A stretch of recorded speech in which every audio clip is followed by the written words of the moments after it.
All right.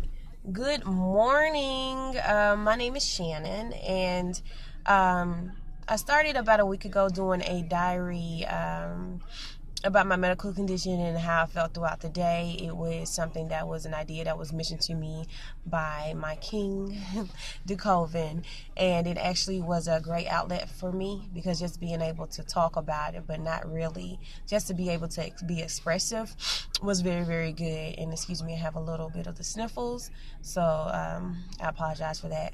But so I said, well, let me do a video blog, so that people are able to kind of get a true idea of what's going on, because I feel as though at this point it should be a way of spreading awareness, and I'm big on spreading awareness.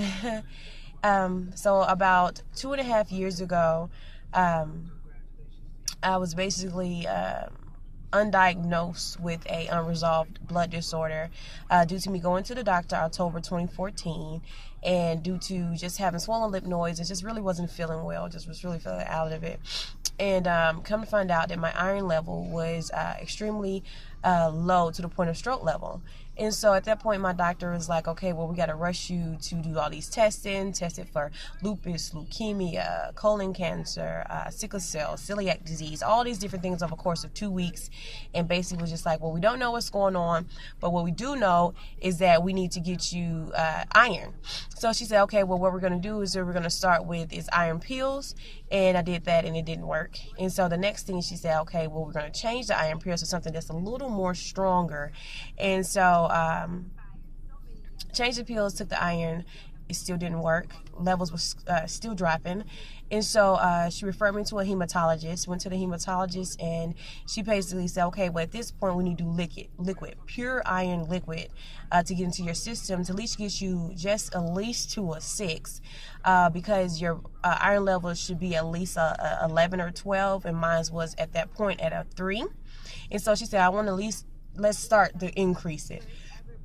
So I was like, okay. So we took the liquid, and she told me to put it in my foods, my drinks, bake a cake so they can counter the taste. Just put it in everything to try to get this iron into me.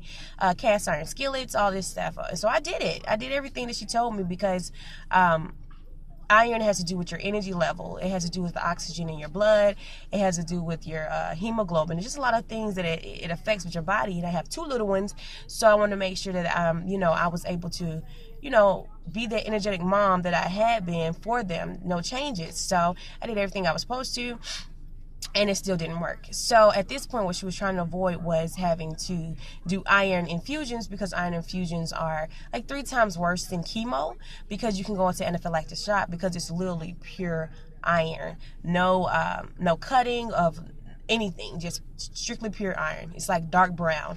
So but at that point, that was the last resort. So I took my first thing of iron treatments, and started swelling. I had a small reaction to it. And so from there, she realized, okay, well, we have to do a pre-op for like an hour beforehand. We have to get you to do Benadryl and steroids and get some fluids in you and stuff like that, so we can counter the swelling. And so I did that, and it worked. So I was like, okay, great, because I was super duper nervous. And so it did that, and I was on iron treatments for about almost 2 years now. And I do 5 weeks of treatment. It started off at every 6 months, and then it went to 5 weeks of treatments every 3 months, because my body wasn't staying up. The iron wasn't staying up once we did the lab work.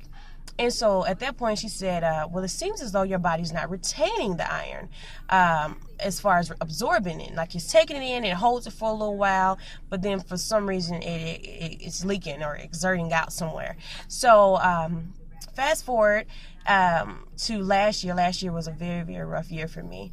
The iron issue became a big issue to the point of me basically being in what I was trying to avoid is not being being an energetic mom. I ended up not being that energetic mom.